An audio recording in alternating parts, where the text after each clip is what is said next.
Bonjour, bonsoir à toi, bienvenue dans ce nouvel épisode de Veritas Obscura.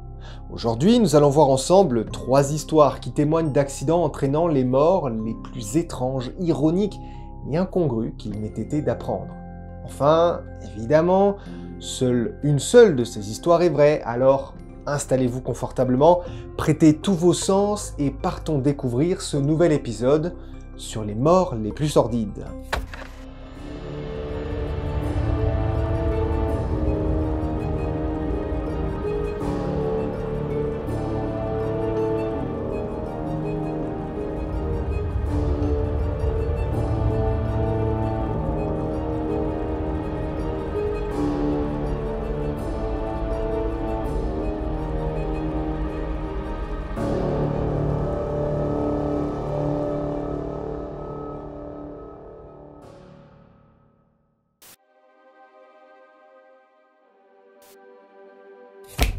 La magie, l'art de créer l'émotion, l'étonnement et de susciter les passions sont parmi les réactions que provoque cet art, celui de la prestidigitation dont nous connaissons tous et toutes l'un de ses plus grands ambassadeurs, Harry Houdini.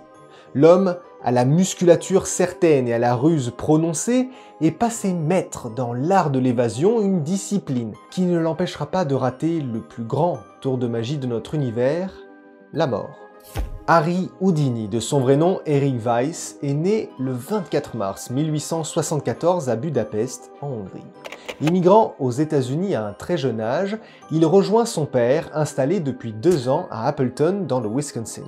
En 1887, celui-ci devenu citoyen américain, la famille Weisz part s'installer à New York. Et le jeune Eric se lance alors, peu de temps après, à l'âge de 9 ans, dans l'industrie du cirque, devenant trapéziste. Il se fait alors appeler Eric, le prince des airs. Toujours enfant, il enchaîne les petits emplois, vendeur de cravates, messager et même apprenti serrurier. Mais évidemment, son destin l'amènera ailleurs, sur le terrain de la prestidigitation. Il commence d'ailleurs sa carrière en faisant magicien de foire, alors accompagné de son frère Théodore. Il décide alors de se faire appeler Harry Houdini, afin d'honorer le magicien français Jean-Eugène Robert Houdin, dont il est l'un des plus grands admirateurs. Marié en 1893 avec une femme qui rejoindra son duo de magiciens, et alors que sa notoriété n'est pas encore enviable, un défi lancé à la police de Chicago lui octroie cette récompense tant attendue. Le défi qui consiste à s'extirper d'une cellule de prison en moins de 30 minutes est validé en moins de 3.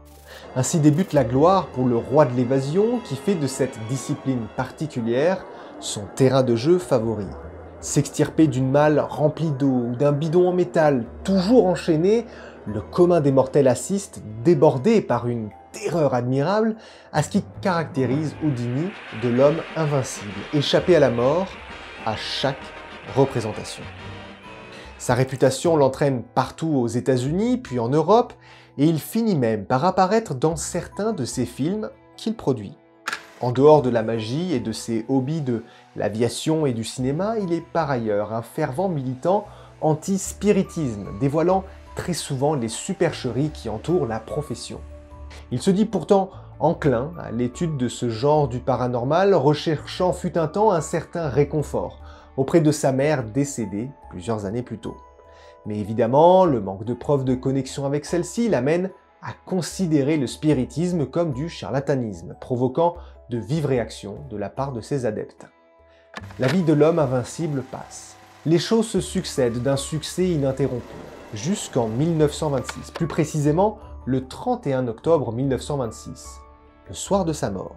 Si sa vie fut faite de successions de choix judicieux, certains de ceux-ci pourraient l'avoir entraîné plus vite que de raison dans la mort.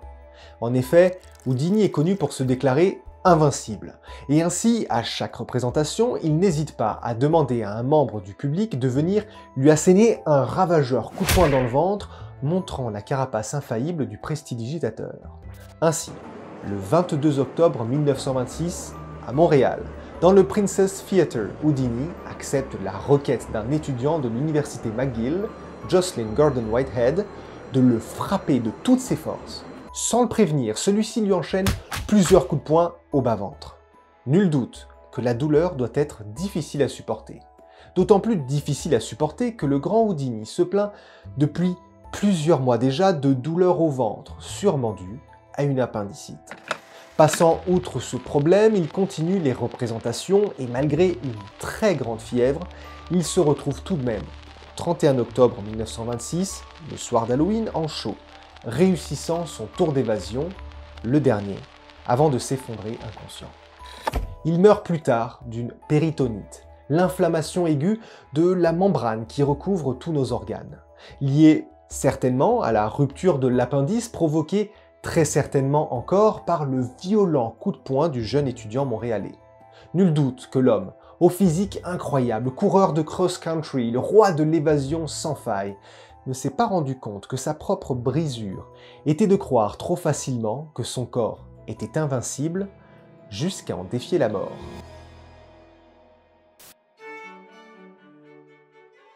Voici la triste histoire de Louise de Lorraine-Vaudémont, reine de France, de Pologne et grande duchesse de Lituanie, suite à son mariage avec Henri III de France. Éprise d'un chagrin immense suite au décès du roi de France, la veuve se retire de la vie de la cour, se réfugiant dans sa chambre pendant plusieurs semaines. La douleur de cet amour perdu lui fait prendre des décisions inconsidérées, dont celle qui l'entraîne vers son destin funeste par un accident des plus bêtes et sordides. La magnifique reine de France, Louise de Lorraine-Vaudémont, est née le 30 avril 1553 au château de Nomeny en Lorraine. Élevée par la seconde épouse de son père qui lui montre une affection sans égale, elle reçoit une instruction classique ainsi que religieuse de par son père, membre ecclésiastique de l'Église catholique, qui font d'elle une femme de grande envergure, élevée dans le plus grand soin, prête à régner. Et régner sera bien une des fonctions qu'elle occupera dans le futur, alors qu'en 1573, ses yeux se posent pour la première fois sur Henri III, alors roi de Pologne, qui vient visiter la maison de Lorraine en route pour Cracovie. Celui-ci remarque la jeune Louise et ses souvenirs de leur rencontre ne le quitteront pas quand, en janvier 1575, reprenant le royaume de France après le décès de son frère, il décide d'envoyer une délégation porter sa demande en mariage. De ce mariage surprenant, autant du côté des Lorraines que du côté de la famille d'Henri III, va pourtant naître un amour sincère, celui de Louise envers Henri III. Son humilité, sa douceur et sa beauté envoûtent la famille du roi et c'est ainsi que naît Louise de Lorraine, reine de France.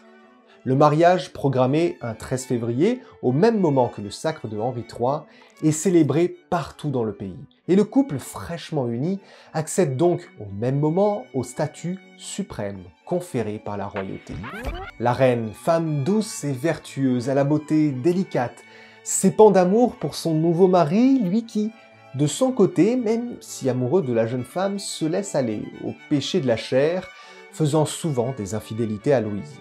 Malgré tout, le roi de France est très attaché à sa femme, qu'il traite, toute proportion gardée, dignement. La reine prend son rôle très à cœur et celle-ci se tient aux côtés de son mari à de nombreuses cérémonies et festins officiels montrant au peuple ce qui est une réalité. Henri et Louise s'aiment profondément. Mais malheureusement, le 1er août 1589 se voit être le jour de malheur, alors que le roi Henri III est assassiné à Saint-Cloud par Jacques Clément, un frère dominicain catholique épris de vengeance envers le roi considéré comme un ennemi du catholicisme. La reine Louise apprend la nouvelle alors qu'elle participe à une représentation équestre aux abords du château de Chenonceau. Le monde s'effondre pour elle. Elle décide, selon une ancienne tradition, de se voiler en blanc. On appelle cela le deuil en blanc des reines, et se portera ainsi jusqu'à son étrange accident mortel. Sa chambre est alors recouverte de teinture noire. Le décor y est funèbre avec des éléments appartenant au deuil comme la croix, les pioches d'inhumation et tant d'autres objets. La reine ne sort plus de sa chambre, inconsolable, et les servants se contentent de laisser les plats devant la porte d'entrée qui s'accumulent souvent intouchés. Pendant presque 2 mois, nous sommes aux environs d'octobre 1589, la reine donne à peine signe de vie. Seul d'infimes bruits de coups au mur ou au sol au milieu de la nuit signalent aux domestiques sa colère continuelle envers sa triste nouvelle vie de veuve. mais en novembre. Et alors que les repas ne semblent jamais être touchés, laissés devant la chambre, l'un des serviteurs prend son courage à deux mains et interpelle la reine. Jean-François Bussauvage, le domestique donc, ne reçoit aucune nouvelle, et ce malgré les martèlements à la porte et les interpellations. Les gardes alertés, ils finissent par enfoncer la porte de la dernière demeure de Louise le 5 novembre 1589. Ils y découvrent des murs tachés de fines gouttes de sang, sûrement provenant des phalanges de la reine qui martelaient ceux-ci à longueur de journée. Le lit est dans un état déplorable, et au bord de celui-ci se tient la reine, à demi accroupie, inerte, dans une position qui évoque l'imploration d'un dieu qui l'aurait abandonnée. Comment est-elle décédée?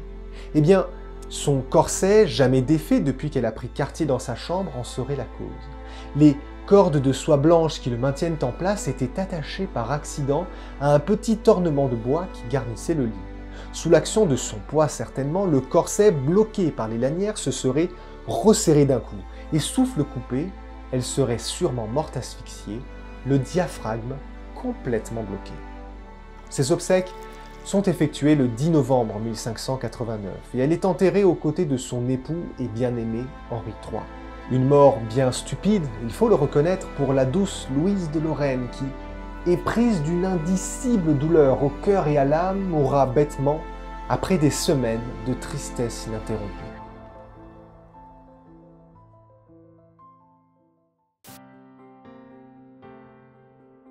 Le voleur l'a bien cherché, diront certains, à la fin de cette histoire qui, vous allez vite le comprendre, finit mal pour notre regretté Simon Mosomé, un jeune Américain de 23 ans, mort après avoir tenté de braquer une bijouterie dans la ville de Sacramento, en Californie, le 3 novembre 2008.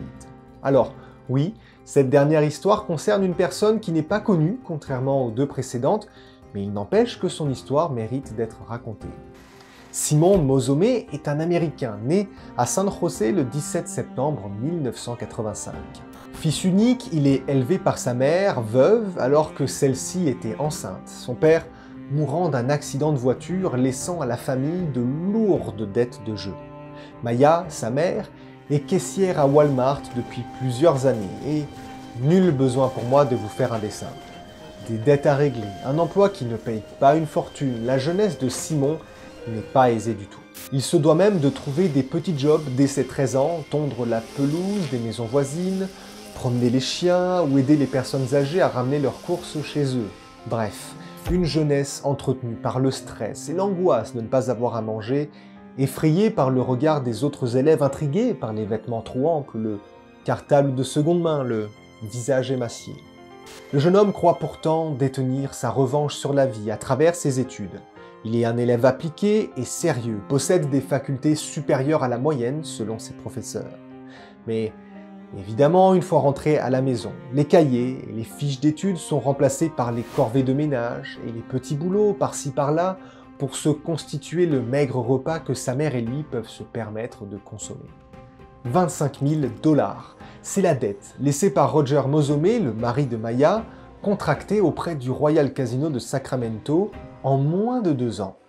Tout doit évidemment être remboursé, et la mort prématurée du mari de Maya n'amène aucun recours possible. Au mieux, la jeune maman peut toucher une pension de veuve et quelques petites assurances privées liées à son supermarché.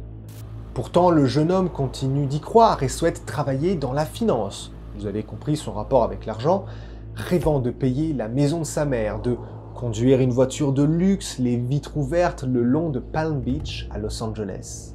Mais retour à la réalité pour le jeune homme, alors que sa mère en 2004 se doit d'être mise en arrêt maladie d'une durée indéterminée après avoir subi un violent AVC.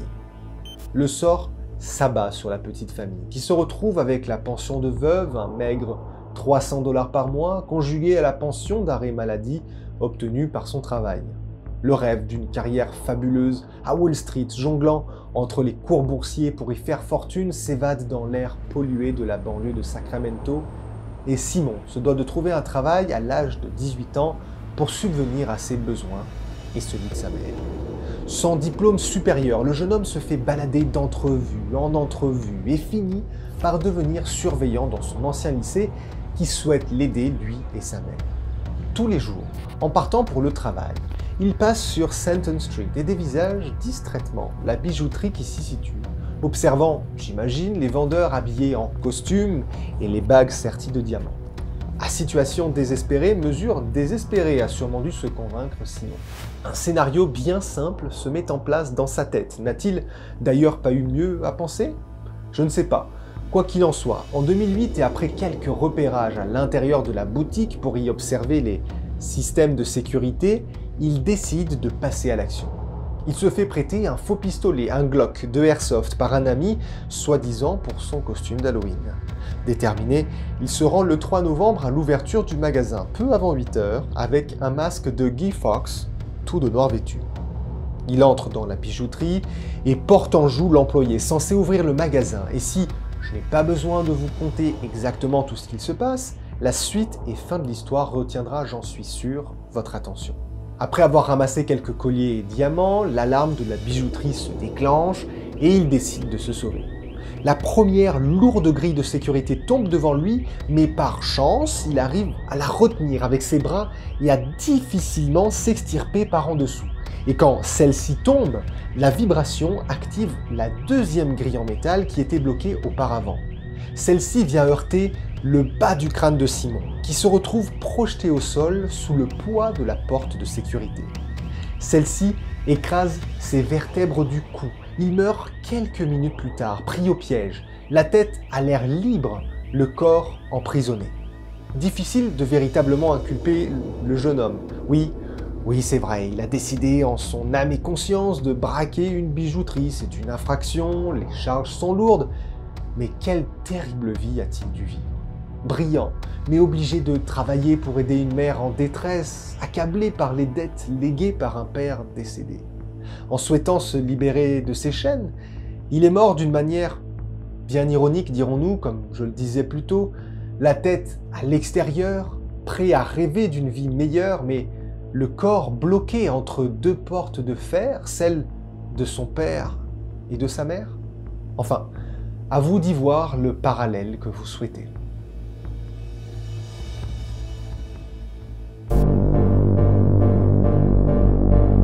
Voici venir la fin de ce nouvel épisode de Veritas Obscura.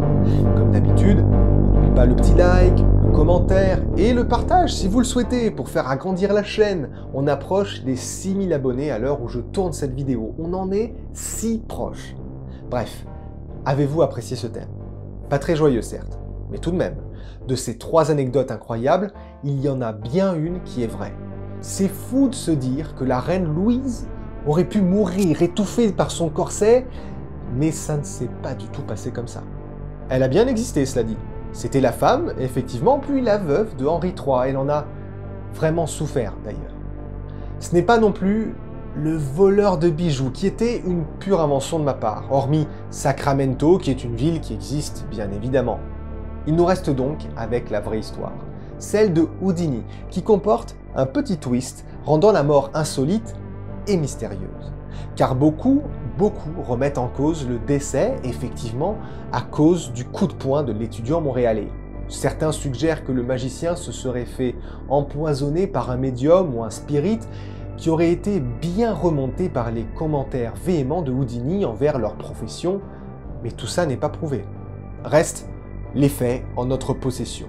Une appendicite, une suite de coups de poing au ventre et une péritonite qui entraîne sa mort. Une triste histoire pour l'un des plus grands magiciens de tous les temps qui gardera une part de mystère jusque dans l'au-delà. Je vous laisse ici. N'oubliez pas que la vérité peut parfois être plus sombre que le mensonge. À bientôt tout le monde.